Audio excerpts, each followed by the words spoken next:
Welcome to Jane Jackson Careers, a podcast that takes your career to the next level. Here's your host, Jane Jackson, author of Amazon Careers bestseller, Navigating Career Crossroads.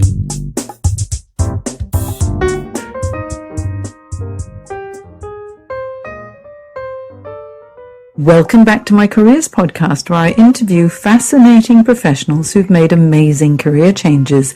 Now, today I am so honored to have Professor Sattar Bawany, all the way from Singapore, who is the Chief Executive Officer of the Center for Executive Education, which is CEE Global. He's also the Managing Director as well as Master Executive Coach and Facilitator with Executive Development Associates, Asia Pacific.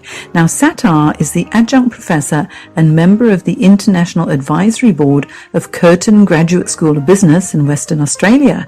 He has over 30 years international business management experience, including 20 years in executive coaching and leadership development with global management consulting firms, including the 𝐏𝐸 Group, Mercer, and DBM. Now, Sattar's work includes the professional development of women and ethnically diverse professionals and supports their growth as potential future leaders of their organizations. He is a fellow of the International Professional Managers Association, IPMA, and the Chartered Institute of Marketing. He's also a professional member of the Society of Human Resource Management and the Chartered Institute of Personnel and Development. He's a practicing member of the International Coach Federation and International Association of Coaching. So with that wonderful background, I am really happy to welcome Professor Sattar Bawany to the show. Hi Sattar, how are you?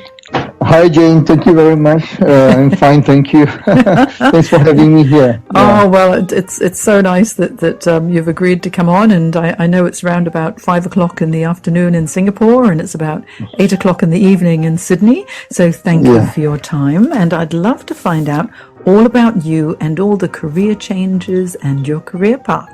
So how about, just to kick us off, could you tell us a little bit about your career aspirations in your early days, when you're a little boy or when you're a teenager, or just in the early days, okay?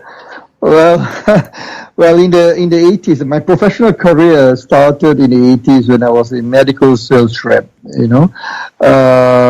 selling pharmaceutical products to doctors and hospitals in Singapore. And subsequently in Malaysia. And over the years, through my own hard work and effort, I've been managed to be promoted to be the sales supervisor, sales leader, sales manager, and my last role, professional role in healthcare, was that of a marketing manager.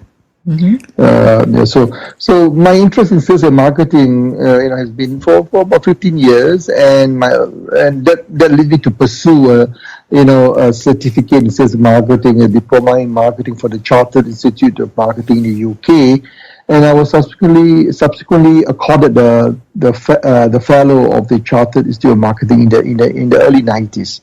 Oh, wow. So you had a sales and marketing background in the early days, and so very, very different from what you're doing now. So tell us, how did you get to where you are today? Today, my role has been, as you know, that I've been, through introduction, I've been involved in executive coaching, leadership development. But it all started in my last role with a medical device company called 𝐘𝐨𝐮. It's a German company which developed medical instrumentation.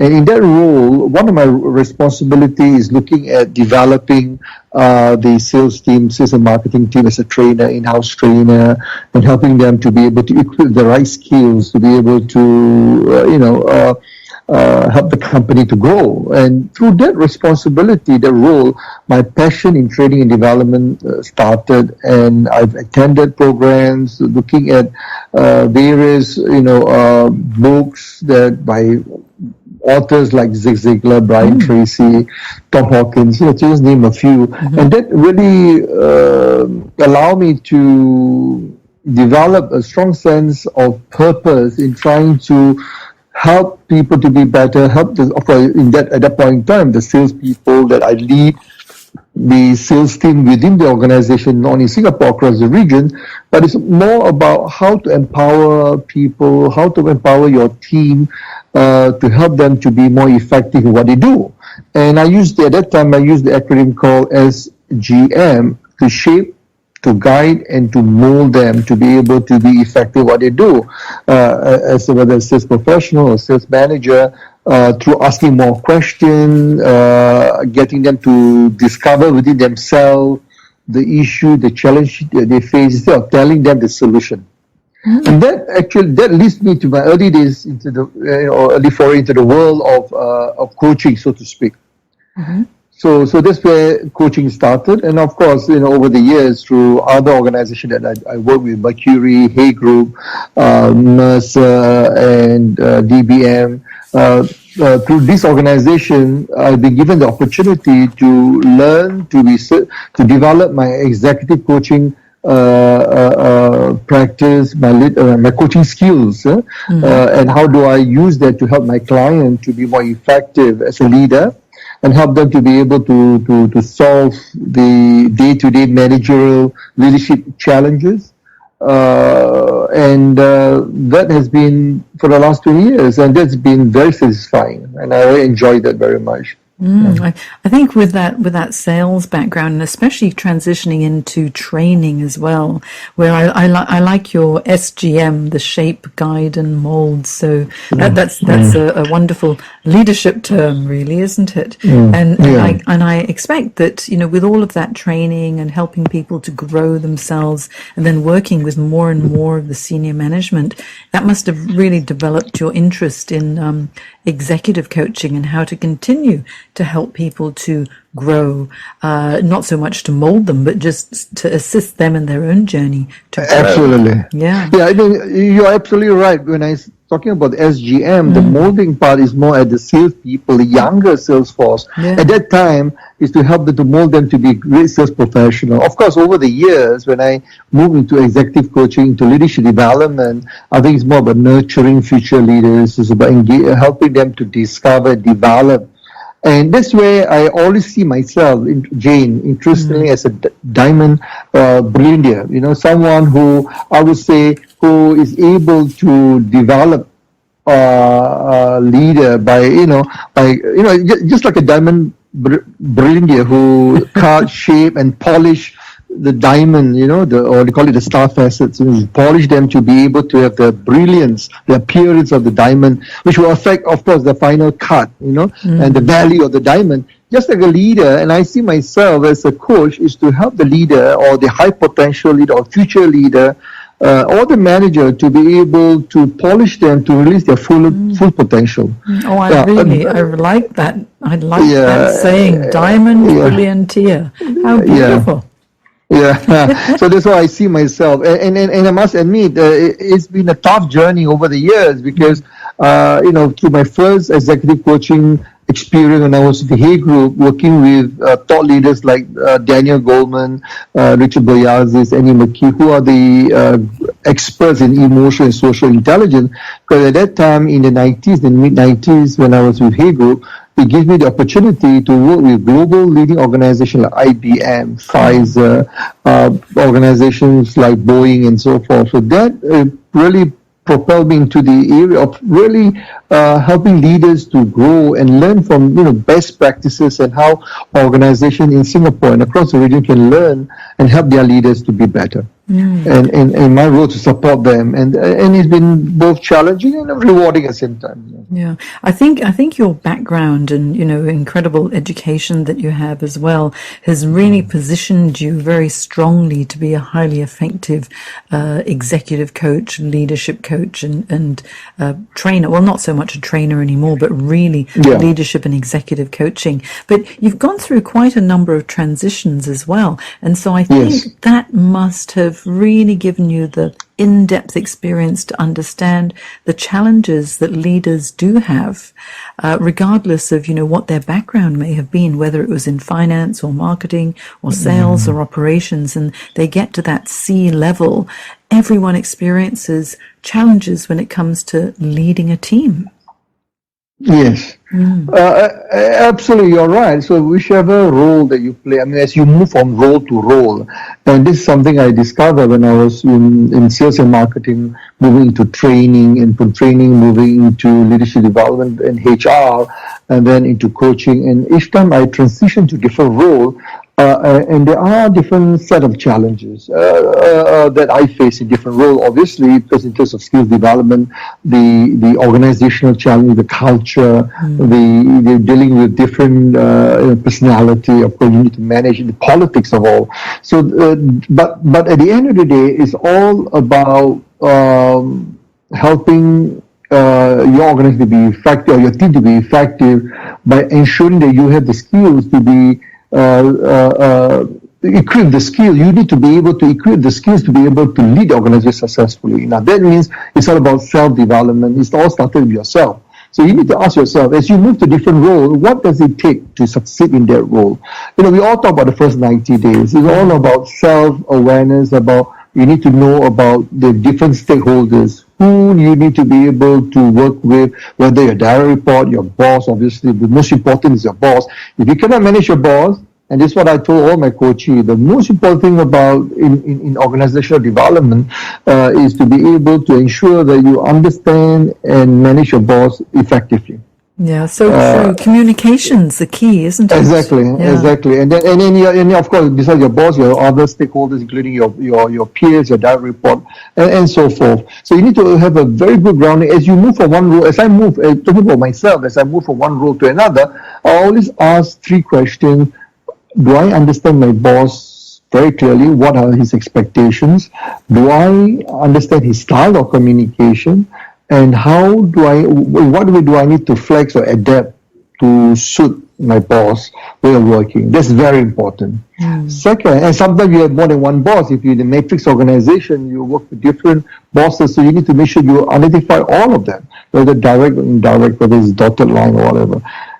Second, again, the other stakeholders, your peers, that you need to negotiate for resources, and you need to influence with the authority. These are the people you need to work with, and you don't have direct responsibility over them. And of course, your team, a little bit easier because you manage them, they report into you, you can influence greatly. So these are the different group, and they start with you. You need to ask yourself, do I have it what it takes to do what is expected out of me? If no, what do I need to do differently? What do I need to learn, develop that learning mindset, the learning agility, and then be humble, to be able to ensure that you ask for help. And a lot of time, I do not have the answers. I learn, I ask for help, be humble, and that's how you grow professionally. Yeah, I mean, you've coached many people I know, different leaders from CEOs, senior vice presidents, high potential managers. But then what advice might you give to someone who is on the track to COO or CEO or CFO, and they're on the way up? If they've got multiple managers with multiple communication styles and different expectations, how do you coach them to handle all the different personalities? Well, I think first and foremost, what is really important is to be able to, as I said, understand. When you look at most of the leaders that I've coached, one of the biggest challenges is that lack of self-awareness. What do I mean by that? They are not able to really understand the impact they have, their style, their leadership style, their behavior onto the team, into the organization. So they need to be able to learn and understand, or have that self-awareness, number one. Or basically to address the blind spot, and many times I don't blame them. They are unaware. They are unaware that as you move up the leadership hierarchy, or if I use Ramcharan leadership passage, as you move up the leadership pipeline, the next level, there are significant difference in terms of skills, values, that you need to be able to demonstrate to be successful. Now, this is very challenging for many CEOs and high potential COO or any of the C-suite leader moving to the CEO role, they find it difficult to develop that transition. Now, the reason because they have been, used to doing the same thing again and again, and most of them find it, look, why do I need to change? And they tend to rely on the belief that they will continue to be successful if they do what they have done in the past. And as Marshall Goldsmith says, what gets you here may not get you there. So that's the biggest trap. And there's a Chinese saying, I remember one of my friends was reminding me, said, to a person who has a hammer, everything else looks like a nail, Yes. So yeah, and this is important for leaders to remember. You cannot, leaders who have become successful, I look at some of the leaders I've coached over the years, they have been successful because they have developed this ability to question, to challenge their mindset, and to continuously challenge themselves by thinking, how do I adapt? How do I change and my style or my situation to the new environment? Because if you fail to do that, then that would be detrimental. It's a potential derailer. Yeah, that's very true. Especially these days in such every organization is going through so much change constantly. The only constant really is change. And so I like that you challenge them to challenge themselves and then help them to find the way to adapt so that they can find the right solution. I know that certainly, as a coach myself and when you're coaching people, sometimes they think you're a consultant. It's like, okay, tell me what to do. But that's not the job of a coach, is it? Exactly, what do you do? Like, one of the most challenging things I know as a coach is the coachee or the person that we're coaching wants us to solve their problems. How do you get around that? Yeah, that is exactly one of the challenges.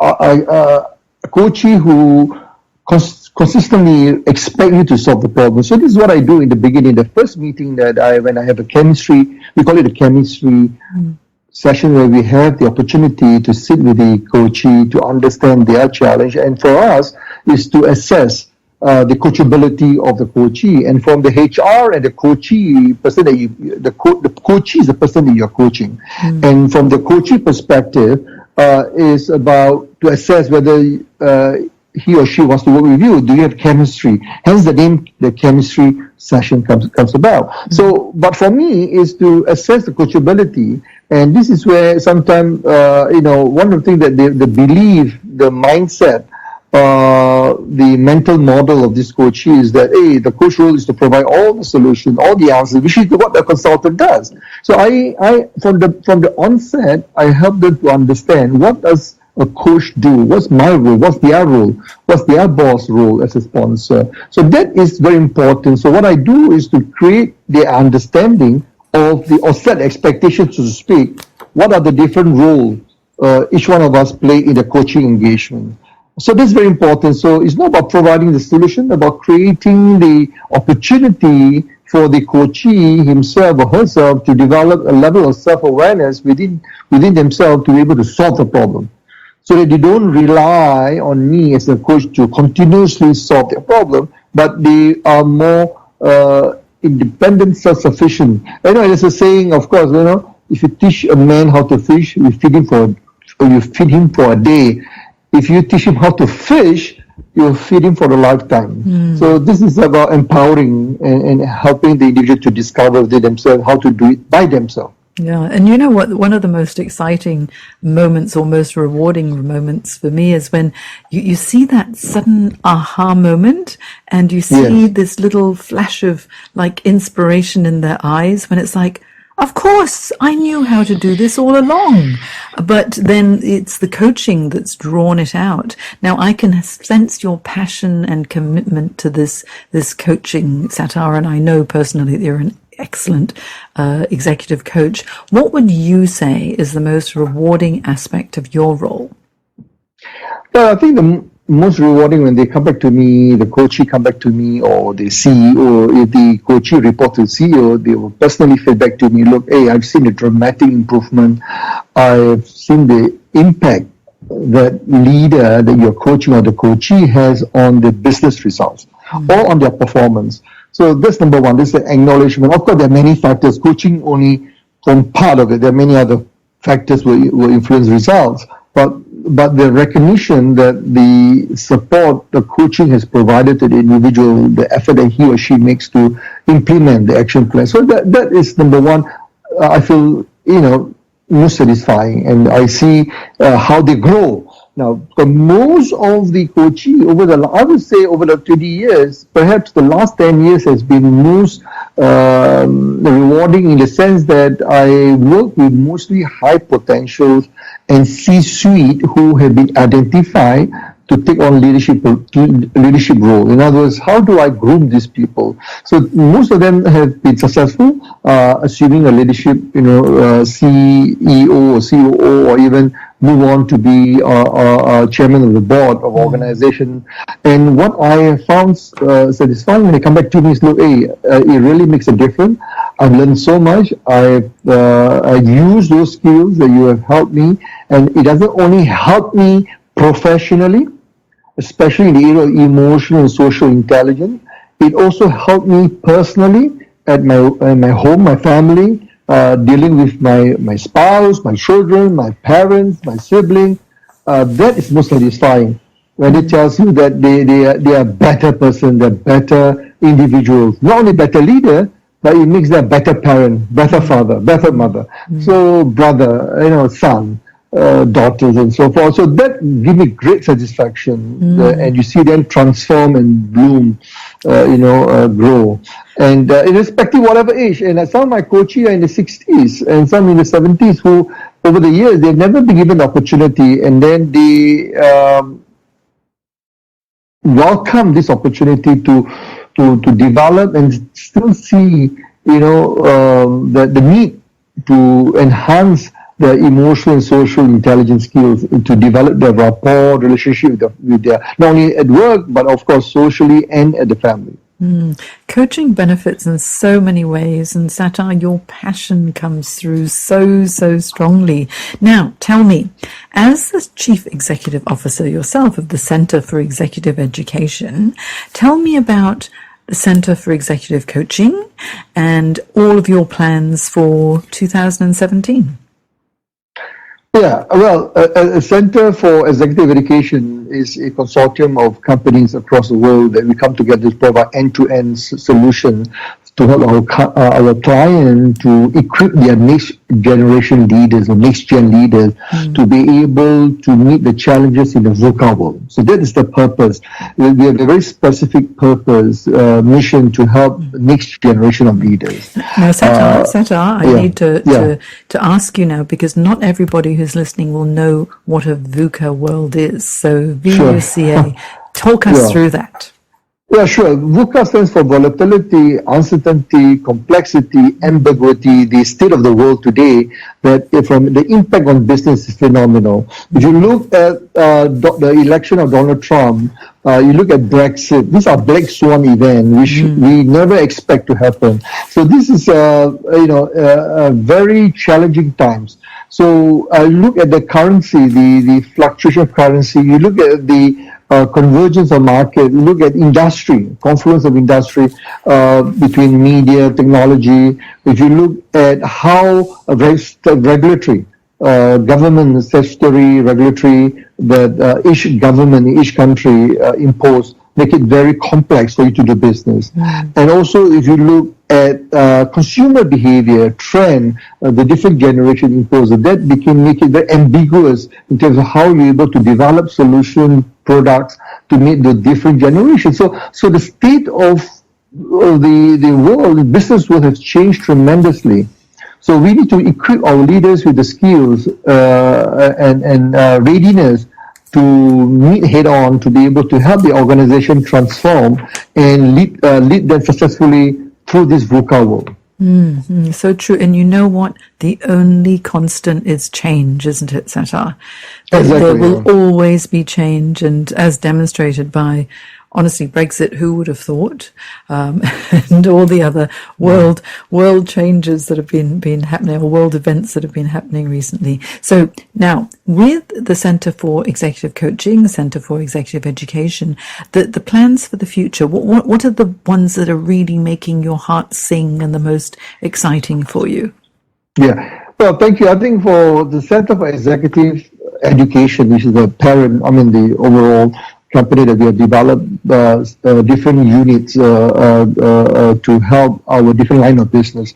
The Center for Executive Coaching is primarily helping organizations to develop internal capability. To train the leaders to be internal coaches, that's one of the units. Of course, we have Center for Executive Transition to help leaders to develop them to face different leadership roles or what they call role-to-role transition and so forth. But generally, the Center for Executive Education, what we are trying to do is to help, as I mentioned earlier, how can we help organizations to prepare the leaders for the future?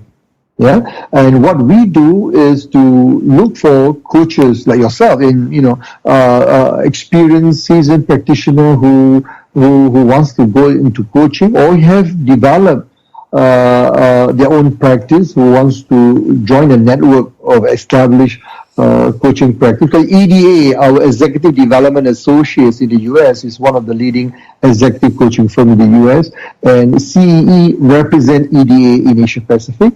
And therefore, we continuously welcome and recruit coaches to join our panel. So our plans, to answer your question, our plans for 2017 is how can we continuously develop or strengthen the panel of coaches and talent development consultant, OD consultant, to join our panel here in Asia Pacific and to help our client. So it's a very exciting times for us right now, and also working in this turbulent time.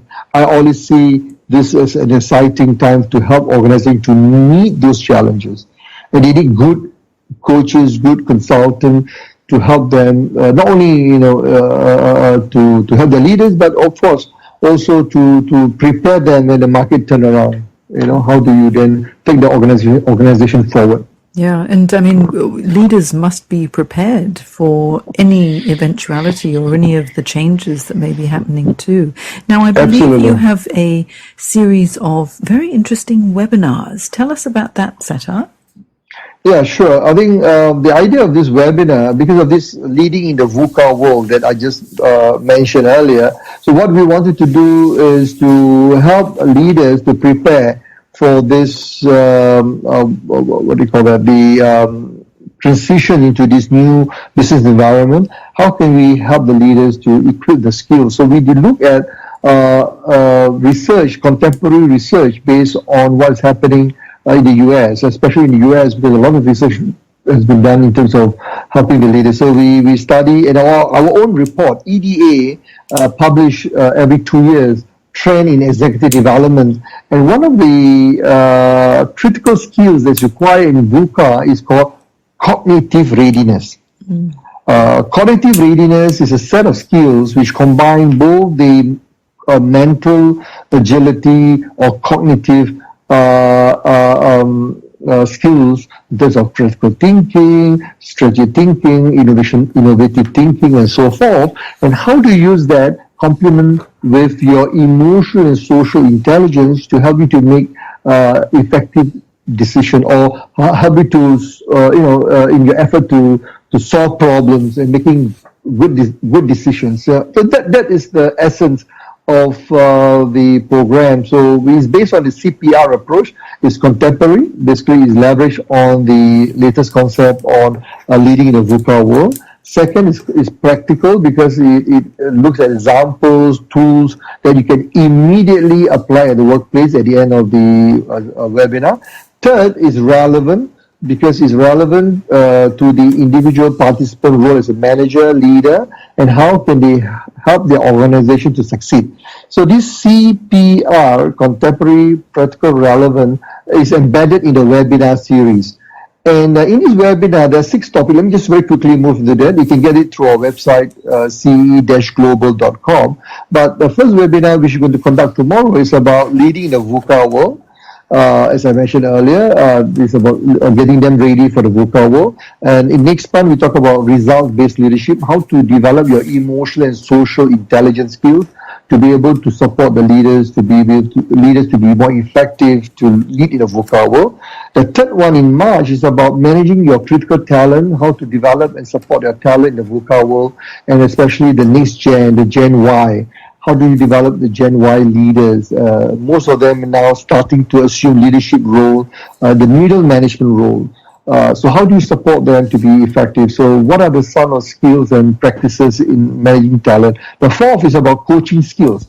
How can you equip your leader with the coaching skills to help them to lead their team more effectively? As one of the leadership style of that's effective by Daniel Goleman is what we call leadership style of managerial leadership style of coaching to be more effective. And then number 5 is in May, we talk about inspiring your multi-generational workforce is Gen Y and Gen Z.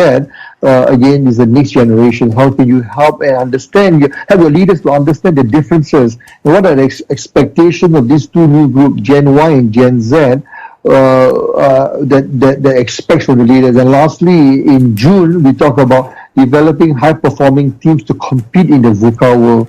What are some of the competency skills that in the team that you need to develop a high-performing team using what we call the SCORE model that we have developed to succeed in the VUCA world. So sorry, it takes a bit long. So these are the 6 webinars. As I said, the details can be found in our website. And Sattar, what I'll do is I'll have the links in my show notes on janejacksoncoach.com so people can hop over there and click straight through it and find out more about it, because leading in a VUCA world it's such an essential skill to be able to develop in order to be able to stay ahead of the game as well, and also to understand the upcoming generations and the way that is the best way to lead them in order to develop their full capabilities. So now, Sattar, what are your top 3 tips for success before we must leave you, because I'm sure it's coming up for time for dinner in Singapore now. So top 3 tips for success.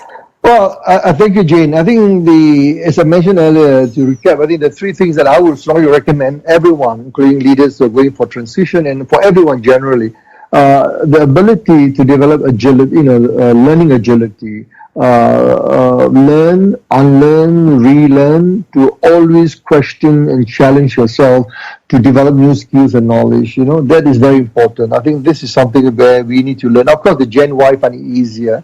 But they are used to living on technology, and they can be able to learn any time on the go. So that's number 1. Be agile and continue to develop yourself. Second is, as I mentioned earlier, is about, because we are living in the VUCA world, we need to develop effective cognitive readiness skills. What do I mean by that? You need to learn about, most of us have the ability to develop critical thinking. That's good. Strategy thinking, innovative thinking, those are great, or lateral thinking. But what is important, you need to combine that with a very high level of emotional and social intelligence, self-management, self-control, about how do you, self-awareness, about your own strength, your areas of development, and also how do you leverage on social relationship management. So that's very important to learn. And one book that I recommend is Working the Emotional Intelligence by Daniel Goleman. It's a very powerful book. And there are many Harvard Business Review articles on emotional intelligence by Daniel Goleman, and pick up any books on emotional social intelligence. Third, I think the other tips I will recommend is you need to continuously develop a sense of humility by asking yourself. It doesn't mean you need to know everything.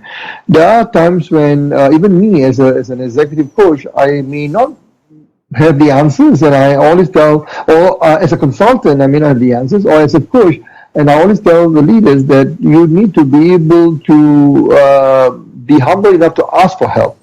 Even for myself, there are situations where I come to my son, who is a Gen Y, who is able to provide insights into issues regarding technology, into what is happening in the real, the social media, for example. So sometimes we need to be able to ask for help, be brave enough to ask for help, and learn and keep an open mind.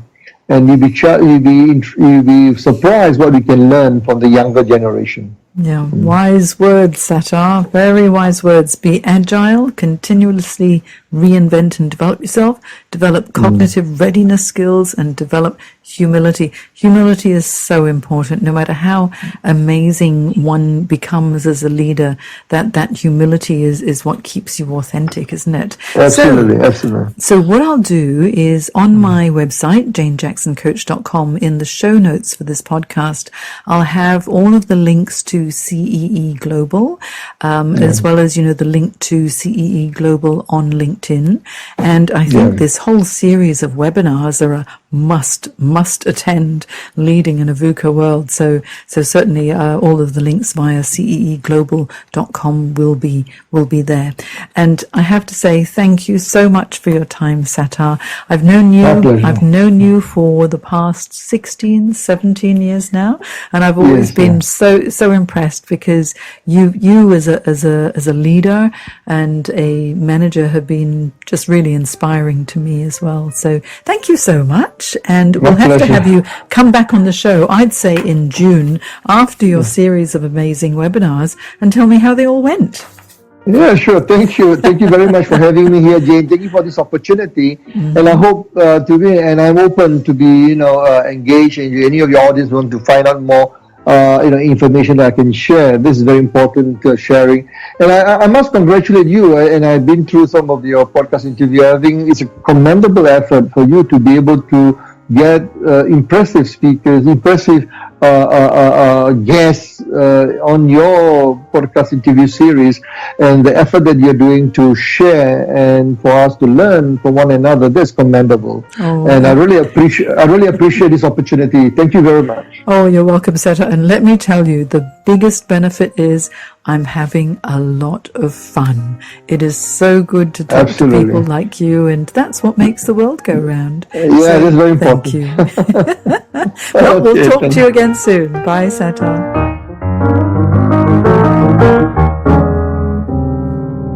Today's podcast is brought to you by Audible.com. You can get a free audiobook download and free 30-day trial at audibletrial.com/Jane Jackson Careers. There are over 180,000 book titles to choose, so give it a go and get your free audiobook today from audibletrial.com/Jane Jackson Careers. You've been listening to Jane Jackson Careers. Sign up to receive regular career advice at JaneJacksonCoach.com.